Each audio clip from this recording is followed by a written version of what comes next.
Hello good morning everyone. मेरा नाम कृष्ण। आज जो हम लोग पढ़ने वाले हैं वो फर्स्ट लॉ ऑफ थर्मोडायनेमिक्स पढ़ेंगे। बहुत बेहतरीन पढ़ेंगे, इतना बेहतरीन पढ़ेंगे कि तुम कुछ भी भूल जाओगे, लेकिन ये वाला लॉ केमिस्ट्री में कभी नहीं भूलोगे। तुम तुरंत इसका सॉल्यूशन दोगे। लेकिन अभी जो स्क्रीन पे तुम्हें एक क्वेश्चन नज़र आ रहा होगा, ये मैंने क्वेश्चन पिछली वाली वीडियो में दिया था। इस वाली वीडियो में इसका मैं सॉल्यूशन दूंगा। मैं इसका सॉल्यूशन एंडिंग में रहेगा। अगर जो ट्राई करना चाहता है तो ट्राई कर सकता है। लेकिन अब हम लोग वीडियो पे स्टार्ट करते हैं और हम लोग पढ़ाना स्टार्ट करते हैं law of conservation of energy या थर्मोडायनेमिक्स का फर्स्ट लॉ। बेटा सबसे पहले दिमाग में एक चीज़ सेट करो कि तुम्हें कंटेंट से मतलब है, ना कि इस चीज़ से मतलब है कि ब्लैक बोर्ड पे पढ़ाया जा रहा है, वाइट बोर्ड पे पढ़ाया जा रहा है, कॉपी पढ़ाया जा रहा है। दुनिया black board, digital board, white board पे पढ़ाती है। मैं कॉपी पे पढ़ा के इतना बेहतरीन कंटेंट देने की कोशिश कर रहा हूँ कि तुम्हें सबकी टक्कर कर सको, और सब कुछ पूरा कोर्स फ्री में है। ये बात भी खास रखो, जब मैं इतना कर रहा हूँ तुम्हारे लिए, तुम थोड़ा मेरे लिए कुछ कर सकते हो कि अपने फ्रेंड सर्कल में इसे ज़्यादा से ज़्यादा शेयर कर सकते हो। और ये जो क्वेश्चन है आयरोडोप से लिया गया है। अभी आगे आगे सब कुछ कहानी होगी। चलो स्क्रीन अब पढ़ना शुरू करते हैं। नोट्स, पेन, कॉपी ले लो और पढ़ते हैं। चलो देखो, हेडिंग डालो, law of conservation of energy.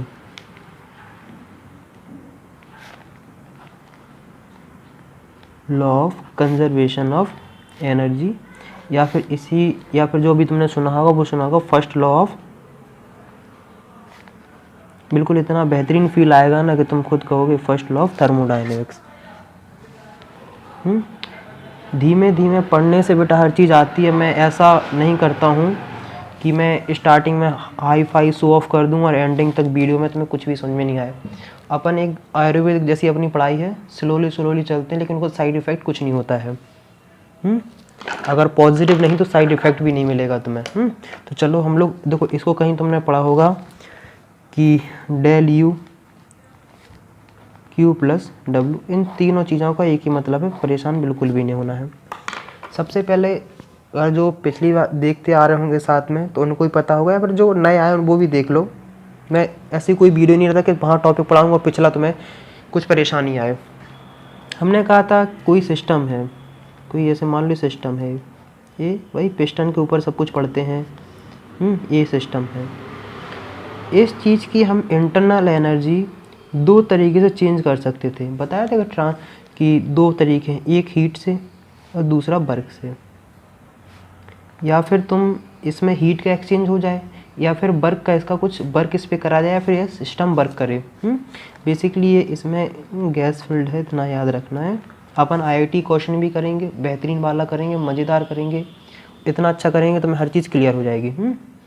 तो जैसे अब हमने मान लिया, देखो ये सिस्टम है, कि हमने मान लिया सिस्टम है तुम्हारे पास, तुमने कहा हाँ है।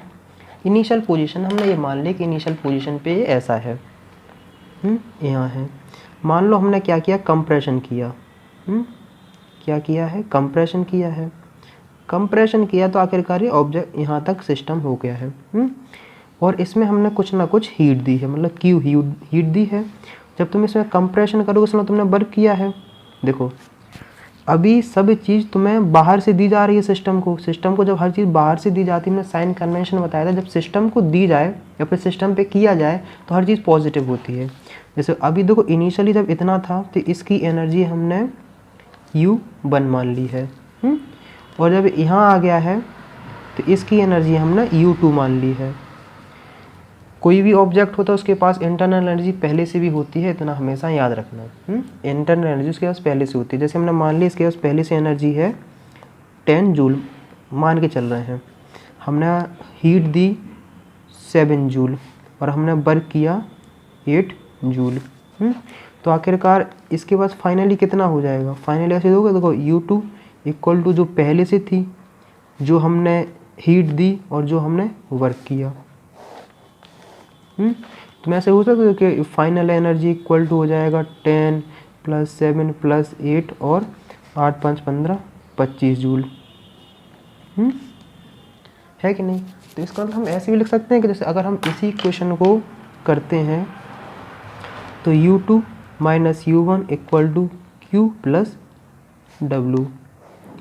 Q हीट से है, W वर्क से है। देखो U2 - U1 मतलब final energy minus initial energy को हम डेल यू लिख सकते हैं, तो ये रहा del U. Del U equal to हो गया क्यू प्लस डब्लू। इसी चीज़ को कहते हैं क्या, फर्स्ट लॉ ऑफ थर्मोडायनेमिक। और फर्स्ट लॉ ऑफ थर्मोडायनेमिक जो बेस्ड है किस प्रिंसिपल, वो है कंजर्वेशन ऑफ एनर्जी, कि आप एनर्जी ना क्रिएट कर सकते हो ना ही आप डिस्ट्रॉय कर सकते हो, लेकिन कंजर्व हो सकती है। मतलब अगर हम सिस्टम हैं और सराउंडिंग है,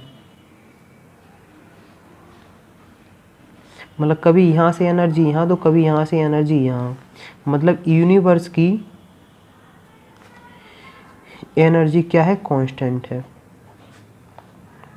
तो अगर जो अब एग्ज़ाम से जो 11th क्लास बेसिकली पढ़ रहे हैं, बेसिक मेरा तो है कि अच्छी कोई कंपटीशन, तो 11th क्लास के बेसिस से पढ़ रहे हैं, तो सबसे पहले इसका क्या लिख दो, हेडिंग लिख लो, ताकि स्कूल में तुम कहीं ना कुछ लिख पाओ। तो सबसे पहले पेन कॉपी उठा ली होगी, तो हेडिंग लिखना स्टार्ट करो, है मतलब सॉरी डेफिनेशन लिखना स्टार्ट करो। ये रही सिंपल सी डेफिनेशन, इसको आराम से कॉपी पे लिख लो, बहुत मज़ेदार है। तो अब हम लोग आगे बढ़ते हैं, इतना वीडियो पॉज करके भी देख सकते हो। इतनी बात बता दें कि यूनिवर्स की एनर्जी कांस्टेंट होती है, मतलब ना कोई वेस्ट होता ना कुछ होता है। अब कुछ हम लोग मज़ेदार पढ़ने वाले हैं। सबसे पहले जो कुछ मैं तुम्हें बता दूं कि आखिरकार इसका कोई भी थ्योरेटिकल प्रूफ नहीं है, नो थ्योरेटिकल प्रूफ, कि आखिरकार कोई थ्योरेटिकल इसका प्रूफ ही नहीं है, पहली बात दिमाग में याद रखना। और आज तक ऐसी कोई मशीन नहीं बनी है कि वर्क किया जाए और एनर्जी कुछ एक्सचेंज देखने को ना मिले, कि ऐसा कुछ नहीं है कि वर्क किया जाए और एनर्जी का एक्सचेंज ना हो। तो और जो जूल हुए हैं, जेम्स जूल, उन्होंने भी कई एक्सपेरिमेंट किए। उन्होंने किया जितना हम वर्क करते हैं उसको हम हीट में कन्वर्ट कर सकते हैं, ढेर सारा सब कुछ है, उतने अपन को नहीं पढ़ना है। मतलब पढ़ना तो यार, बस इतना ज़्यादा दिमाग नहीं लगाना, सब सिंपल से अपन को मैथमेटिकल में करना है। तुम्हारे सारे क्वेश्चन होते जाएंगे, मैं बताता हूँ इस तरीके से, देखो सुनो। तो del U equal to Q plus W, इस चीज़ को अब देखो, यहाँ से हमारी स्टाइल होती है चालू। ये तो इंटरनल एनर्जी चेंज है, क्या है, इंटरनल एनर्जी चेंज। और क्यू क्या है, क्यू है हीट, क्या आखिरकार कितनी हीट निकल रही है, फिर कितनी हीट दी जा रही है। और जो आखिरी में तुम्हारे पास जो क्या है, वर्क है, ये है वर्क, ये इस पे ऑन किया जा रहा है कि बाय सिस्टम के द्वारा, सिस्टम पे किया जा रहा है, सिस्टम के द्वारा किया जा रहा है, दो चीज़ें हो गई हैं। अब हम लोग क्या पढ़ते हैं, देखो साइन कन्वेंशन में मैंने बताया था, थोड़ा अगर जैसे थोड़ा भी याद हो फिर बता देते हैं। अगर हीट सिस्टम को दी जाए, किसको दी जाए, सिस्टम को, तो Q की वैल्यू हम पॉजिटिव लेते हैं। अगर सिस्टम हीट दे, अगर सिस्टम हीट दे तो Q की वैल्यू नेगेटिव लेते हैं। याद रखना कि अगर हम दे रहे हैं तो पॉजिटिव, अगर सिस्टम, इसको सिस्टम बोल देते हैं, अगर सिस्टम दे रहा है तो नेगेटिव। ऐसी वर्क में कर लेते हैं। अगर सिस्टम के ऊपर वर्क किया जा रहा है, क्या किया जा रहा है, सिस्टम के ऊपर वर्क किया तो जा रहा है, इसका पॉजिटिव, पॉजिटिव मतलब कंप्रेशन हो रहा है।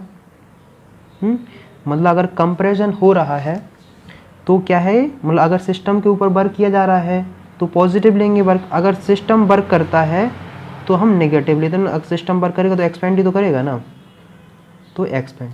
इतनी सी दिमाग में देखो, ज़्यादा अपन को अपने लेवल पढ़ना, ज़्यादा हाई फाई PhD में नहीं करना, अपन को इतना करना कि अपना कंपटीशन एग्जाम निकल जाए, बस अपनी अच्छी रैंक आ जाए, इतना, और बेहतरीन हर चीज़ क्वेश्चन से सॉल्व हो जाएंगे। तो हम इसको हम बोल देते हैं सिस्टम। अब देखो पहला केस है, अब कितने भी यार दुनिया में इस पे चाहो तुम एक किताब लिख लो यार। अगर हम कहें कि heat is added and work on system, तो del U heat is added हो रही, क्यू पॉजिटिव होगा, वर्क ऑन सिस्टम हो रहा है तो ये डब्ल्यू ए भी हो जाएगा। दूसरा ये हीट इज़ इवॉल्व, क्या हो रही है, हीट इज़ इवॉल्व, मतलब हीट इवॉल्व हो रही है, मतलब रिलीज़ हो रही है। और हाँ, और मैं थोड़ा और बता दूं कि आखिरकार जब भी हीट का आता है बात आती तो इसका मतलब टेम्परेचर से है। अभी हम हीट के बारे में पूरा डिटेल में बताएंगे जैसे जैसे आगे बढ़ते जाएंगे कि आखिरकार हीट क्या क्या करती है। चलो अब दिमाग में आएगी तो बता ही देते हैं। देखो, अगर तुम हीट दोगे तो पहला काम ये हो सकता है कि टेम्परेचर चेंज कर दे सिस्टम का। अगर टेम्परेचर चेंज कर दे सिस्टम का तो इसकी इंटरनल एनर्जी भी चेंज हो जाएगी। क्या हो जाएगी? इंटरनल चेंज हो जाएगी। अगर internal change in internal energy zero है, क्या है? चेंज इन इंटरनल एनर्जी अगर जीरो है तो इसका मतलब है कि अब सिस्टम वर्क करेगा। क्या करेगा? सिस्टम वर्क करेगा। सिस्टम वर्क करेगा मतलब वो एक्सपेंड करेगा। अभी पूरा डिटेल में बताते जाएंगे। देखो, हमने कहा हीट इज इवॉल्व, मतलब हीट रिलीज हो रही है, वर्क ऑन सिस्टम, मतलब हमने कहा हीट रिलीज हो रही है और सिस्टम पे वर्क किया जा रहा है। कंडीशन है कोई चीज़ फिट होगी, कोई देखते जाना है। डेल यू ही इवॉल्व हो रही मतलब नेगेटिव और वर्क पॉजिटिव। तीसरी चीज़ है कि heat is added and work by system. तो क्या होगा? डेल एडेड हो रही है क्यू और ए नेगेटिव का। चौथी कंडीशन क्या हो सकती है? चौथी कंडीशन ये हो सकती है कि heat is evolve and work by system. तो क्या हो सकता है? Del U equal to minus Q और माइनस डब्लू। ज़्यादा परेशान नहीं होना, सब कुछ मज़ेदार पढ़ेंगे हैं।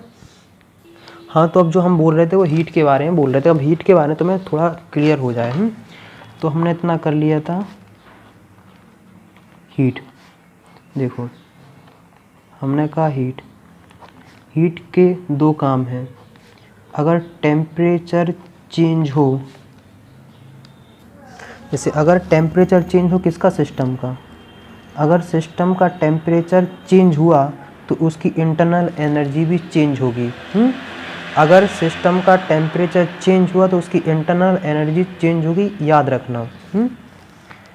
देखो, और दूसरा काम है कि अगर इसकी इंटरनल एनर्जी चेंज जीरो, मतलब इसकी इंटरनल एनर्जी चेंज नहीं होती है, तो यही जो हीट है क्या करेगी? हीट वर्क करेगी। तो यहाँ जो वर्क बाय सिस्टम होगा, क्या होगा? Work by system. Work by system. तो इसी क्वेश्चन को देखो ऐसे लिख लेते हैं कई लोग, इसकी वैल्यू जीरो,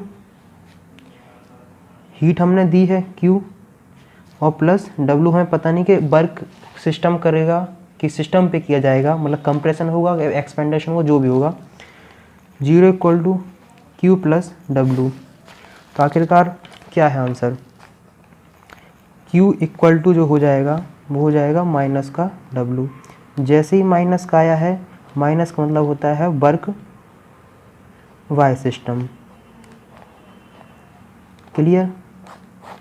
इतनी सी दिमाग में याद रखना। ये छोटी सी बात बहुत ज़्यादा यूज़ होगी आगे, तो मैं इसका खुद वैल्यू समझ में आएगी आगे आगे। अब हम लोग क्वेश्चन पे आते हैं, कुछ हम लोग थोड़े थोड़े कॉन्सेप्ट देखते हैं। आगे बढ़ने से पहले एक चीज़ और हीट से कर लेते हैं कि देखो हमने क्या पढ़ा, अगर टेम्परेचर चेंज नहीं होता है तो वही हीट वर्क में चली जाएगी। कभी कभार ऐसा भी हो सकता है कि हम हीट दें और कोई भी वॉल्यूम क्या रह जाए? कांस्टेंट हो जाए। वॉल्यूम क्या हो जाए? कांस्टेंट। अगर वॉल्यूम कांस्टेंट मतलब नो चेंज इन वॉल्यूम है तो इसका मतलब है कि जितनी भी तुमने, देखो क्योंकि वर्क बेसिकली क्या है? वर्क की वैल्यू यही होती है कि प्रेशर इनटू वॉल्यूम। अगर हमने कहा वॉल्यूम में कोई चेंजेस ही नहीं है, मतलब इसकी वैल्यू जीरो है, प्लस इसकी वैल्यू भी जीरो है, मतलब जितनी तुम हीट दोगे वो इंटरनल एनर्जी में चली जाएगी। इंटरनल एनर्जी में जब जाएगी तो इसका मतलब उसका टेम्परेचर चेंज हो जाएगा। इतनी बेसिक सी बात हम लोगों ने याद रख ली है।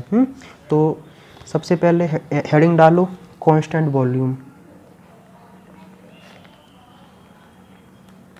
कि अगर कांस्टेंट वॉल्यूम है तो del U Q plus W, अगर वॉल्यूम है क्या कांस्टेंट, हमने सिस्टम को हीट दी और वर्क की वैल्यू क्या है पी एक्सटर्नल डेल वी, तो हम इसको क्या कर देंगे सब्स्टिट्यूट, इस नो वॉल्यूम क्या है कांस्टेंट, इसकी वैल्यू क्या है 0, इसका मतलब तुम जितनी भी हीट दोगे वो इंटरनल एनर्जी में, वो इंटरनल एनर्जी के बराबर होगी, पहली काम। दूसरा जो केसेस बनता है, दूसरा केस हम लोग यहाँ कवर अप करते हैं कि अगर आइसोथर्मल हो, कौन सा हो, आइसोथर्मल इरिवर्सिबल प्रोसेस। तुम इरिवर्सिबल प्रोसेस में जो वर्क की वैल्यू होती है, तुम सब लोग हमने बताया था कि पी एक्सटर्नल इक्वल टू होता है डेल बी, और इरिवर्सिबल प्रोसेस में वर्क की वैल्यू ये होती है। आइसोथर्मल, आइसो मतलब सेम, थर्मल में टेम्परेचर क्या होना चाहिए, कांस्टेंट होना चाहिए, टेम्परेचर होना चाहिए कांस्टेंट।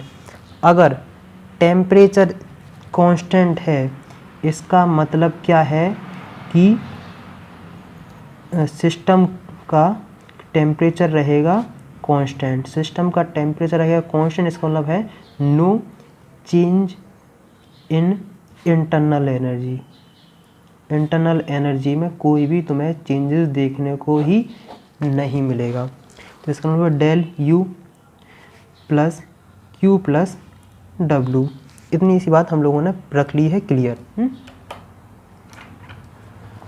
हमने क्या आइसोथर्मल, जैसे ही आइसोथर्मल डेल यू की वैल्यू 0 के समान, तुमने कहा 0 के बराबर, 0 equal to Q plus W, तुम आखिरकार क्यू की वैल्यू क्या लिखोगे माइनस डब्लू, और आखिरकार डब्लू की वैल्यू मतलब वर्क की वैल्यू हमने बताया पी एक्सटर्नल और डेल बी, तो क्यू की वैल्यू जो हीट दोगे वो वर्क में कन्वर्ट हो जाएगी, और वर्क कौन करेगा, सिस्टम करेगा, तो minus P external del V. अगर तीसरी कंडीशन क्या हो सकती है, आइसोथर्मल रिवर्सिबल, अगर रिवर्सिबल वर्क नहीं आ रहा हो समझ में तो चैनल पे जाएं, प्लेलिस्ट में जाएं, वहाँ बिल्कुल फुल डिटेल में वर्क मैंने पढ़ाया है बहुत ही बेहतरीन तरीके से। हमने कहा आइसोथर्मल रिवर्सिबल प्रोसेस, आइसो मतलब सेम और थर्मल मतलब टेम्परेचर, टेम्परेचर अगर कांस्टेंट है इसका मतलब डेल यू की वैल्यू 0 है, मतलब इसकी इंटरनल एनर्जी चेंज नहीं है। रिवर्सिबल वर्क में जो मैंने बताया था कि रिवर्सिबल वर्क की जो वैल्यू होती है W इक्वल टू होता है, वो होता है 2.303 nRT log B final upon B initial, या फिर B2 अपॉन B1 यहाँ लिखते हैं, इतनी सी बात हमने मान ली, मतलब इसकी मैग्नीट्यूड की वैल्यू इतनी है। हमने क्या बोला है कि del U equal to Q plus W, इसकी वैल्यू 0 रखो, क्यू प्लस डब्लू, तो क्यू की वैल्यू क्या आ जाएगी माइनस डब्लू, और तो हम देखने को मिलेगा, हम एक अच्छा हमने बताया था कि इसका मैग्नीट्यूड ये होता है, अगर तुम सिंपल वर्क की वैल्यू लिखना चाहो तो होता है 2.303 nRT log B2 upon B1। तो अगर माइनस और वर्क की वैल्यू यहाँ से पुट करो, minus 2.303 nRT log B2 upon B1, तो Q की वैल्यू क्या हो जाएगी 2.303 nRT log B2 upon B1। एक बात जो स्टार बनाने वाली है कि अगर टेम्परेचर है कांस्टेंट, मतलब टेम्परेचर कांस्टेंट मतलब कि अगर इंटरनल एनर्जी में चेंज नहीं आ रहा, इंटरनल एनर्जी का चेंज 0 के समान है, तो इसका मतलब ये है कि जब भी तुम सिस्टम को हीट दोगे, क्या जब भी तुम सिस्टम को हीट दोगे तब एक्सपेंशन ही होगा, क्या होगा एक्सपेंशन होगा, और एक्सपेंशन का मतलब होता है वर्क बाय सिस्टम। इतनी। अब चौथा एक केसेस हो सकता है कि अगर एडियाबेटिक चेंज हो, क्या हो, एडियाबेटिक चेंज। एडियाबेटिक चेंज मतलब होता है क्यू की वैल्यू 0, मतलब कोई भी हीट का मतलब चेंज नहीं हो रहा है। अगर हम तब उस पर क्या करते हैं, वर्क करते हैं, तो इतना क्यू प्लस डब्लू। तो अगर मान लो हमने कहा इसकी वैल्यू 0 रख दो, एडियाबेटिक में कोई नहीं है, तो डेल यू की वैल्यू हो जाएगी डब्लू के बराबर।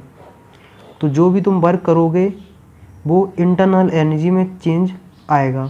अगर देखो, अगर सिस्टम वर्क करे या सराउंडिंग वर्क करे और प्रोसेस हो एडियाबेटिक, तो हमेशा उसकी इंटरनल एनर्जी में ही चेंज आएगा। अब हम लोग बढ़ते हैं आगे। बेसिकली देखो, तुम्हारे स्कूल में या जब भी जो कोई क्वेश्चन में लेवल में दिया जाता है, तो ये बोलते हैं कि जैसे मान लो कोई सिस्टम है, तो ये बोलेंगे कि क्या बोलेंगे कि हमने कई कंडीशन में क्वेश्चन घुमा के पूछ सकते हैं कि हमने मान लो हीट दी, तो बताओ क्या कंडीशन, क्या क्या होगा। जैसे कई बार ऐसा होगा कि मतलब सिर्फ हीट की बात करेंगे, वर्क नहीं कर रहे होंगे, वर्क से सराउंडिंग के द्वारा नहीं कर रहा है और कुछ पूछते रहेंगे। दूसरे में होंगे कि बताओ इस पर हम अगर वर्क कर रहे हैं तो क्या कंडीशन होगी। मिनिमम बहुत ही कम ऐसी कंडीशन होती है कि जब बोलते हैं कि इस सिस्टम पे को हम हीट भी दे रहे हैं और इस सिस्टम पे हम वर्क भी कर रहे हैं। देखो, अगर बेसिक सी अगर तुम्हें इतनी चीज़ समझ में आ गई हो, थोड़ा बहुत लॉ समझ में आ गया हो, एक बार समझ में नहीं है, बार बार देखना, डिटेल में देखना, समझ में आ जाएगा। अगर एक बार अच्छे से पकड़ हो गई ना, तुम कितना भी कठिन सा कठिन क्वेश्चन कर डालोगे। अभी तुम्हें एक स्क्रीन पे क्वेश्चन नज़र आ रहा होगा, इसी से रिलेटेड है, काफ़ी आसान है। एक बार रीड कर लो, पॉज कर लो वीडियो, और फिर हम लोग करते हैं। तो पॉज करके वीडियो देख, क्वेश्चन रीड कर लियो। चलो हम इसको क्वेश्चन करते हैं। जैसे सिंपल सा क्वेश्चन, कोई बड़ा क्वेश्चन नहीं है, इसमें इतना पागल होने की ज़रूरत नहीं है। देखो, इसको सबसे पहले पढ़ो कि 2 litre of ideal gas at a pressure of 10 atm expand isothermally. सबसे पहले पकड़ो कि कौन सा हो रहा, आइसोथर्मली हो रहा है। जैसे ही आइसोथर्मली दिमाग में आया, सबसे पहले internal energy, change in internal energy 0, आगे into a vacuum until its total volume. इसने क्या बोल दिया है, वैक्यूम। दूसरी शब्द पकड़ो, वैक्यूम। वैक्यूम का मतलब है सराउंडिंग में कोई भी एयर नहीं है, मतलब पी एक्सटर्नल की वैल्यू 0। क्वेश्चन ऐसे टैकल किया जाता है, इनटू वैक्यूम। और टोटल वॉल्यूम उसका 10 लीटर है। पहला part, how much heat is absorb and how much work is done in the expansion. उन्होंने का बताओ कितनी क्या वैल्यू होती है। सबसे पहले उन्होंने आइसोथर्मल बोला कि डेल यू की value 0, del U plus Q plus W, इसकी वैल्यू 0, क्यू प्लस डब्लू, तो क्यू की वैल्यू कितनी आ गई, minus W. W equal to क्या होता है, वर्क इक्वल टू होता है पी एक्सटर्नल और डेल वी, तो हमने लिख दिया ये minus P external del V. No change in volume, no change in volume, इसका मतलब वैक्यूम, मतलब वॉल्यूम में तो चेंज हो रहा है, मतलब वैक्यूम है, मतलब एक्सटर्नल की वैल्यू 0, मतलब क्यू की वैल्यू क्या है, 0। क्लियर हुई कि नो वर्क इस और नो हीट। पहला पार्ट आराम से निपट गया। पढ़ने में कठिन लग रहा हो मुझे पता है, निपट गया कि नहीं। दूसरा, how much heat is absorb if this system expends against constant external pressure of 1 atm। तो इन भाई साहब ने क्या किया था, सिंपल सा कह दिया। अब इन्होंने कह दिया नहीं, एक्सटर्नल प्रेशर की वैल्यू हम 1 atm देते हैं, तो लेकिन आइसोथर्मल फ्री भी है। आइसोथर्मल और डेल यू की वैल्यू 0, आखिर का उन्होंने पी एक्सटर्नल की वैल्यू उन्होंने दे दी है 1। चलो हम लोग अब आगे बढ़ते हैं। तो del U equal to Q plus W, इसी इक्वेशन को हमेशा यूज़ करते रहना, सारे क्वेश्चन तुमसे टैकल होते जाएंगे। मज़ा आ रहा होगा मुझे पता है। देखो, हमने कहा del U equal to Q plus W, 0 Q plus W. आखिरकार हमने क्या देखा, क्यू की वैल्यू आ गई है माइनस डब्लू, डब्लू की वैल्यू क्या होती है, पी एक्सटर्नल और डेल बी। इसमें हमने बताया कि आखिरकार डेल बी की वैल्यू कितनी थी, 10 माइनस 2, फाइनल माइनस इनिशियल 8 हो गया है। तो Q equal to minus P external into 8, P external की वैल्यू कितनी है 1 ATM है, तो उसको सब लोग अपन चेंज करेंगे ऐसा यूनिट में, तो तुम्हें देखने को मिलेगा 8 इंटू 1 अपन इतनी से सिंपल रखेंगे। देखो कि ए लीटर में है, ए ATM में है, तो इसको लिखेंगे 8 लीटर ATM। ये रहा तुम्हारा Q की वैल्यू। अगर से तुम जूल में कन्वर्ट करना है तो इसको कन्वर्ट करने के लिए 8 इंटू 10138104 जूल। सिंपल सा है, देखो कुछ नहीं, 8 3 24 कैलकुलेशन करो, बहुत आसान हो जाएगा। दो स्पीड से रखते और कैलकुलेशन करते रहो। तीसरा पॉइंट है कि उन्होंने वही बोला है कि आइसोथर्मल, तो मान के चलेंगे इनिशियली बोल दिया है। उन्होंने क्या कहा है, how much heat is absorb it expansion is conducted reversible at 298 kelvin. अब उन्होंने रिवर्सिबल के बारे में बात कर ली, मतलब रिवर्सिबल कर रहे हैं। पहले ये जो हम यहाँ से हमने निकाला इरिवर्सिबल से। इरिवर्सिबल में हमने फाइनल इनिशियल ज़्यादा टेंशन नहीं ली है, तो सबसे यही पहले आ जाते हैं, यही कहानी 0। मुझे इतना मज़ा आ रहा है, तुम लोगों को तो मज़ा आना ही चाहिए। क्यों? अगर मज़ा आ रहा है तो कमेंट्स में लिख के देखना, बताना कि कितना मज़ा आया है। तो अगर Q की वैल्यू कितनी आ गई -W, इस W की वैल्यू हमने बता रखी थी -2.303 nRT। मेरा पेन इतना तेज़ चल रहा, दिमाग इतना तेज़ चल रहा, कुछ इतना तेज़ मैं पेन भी नहीं चला पा रहा हूँ।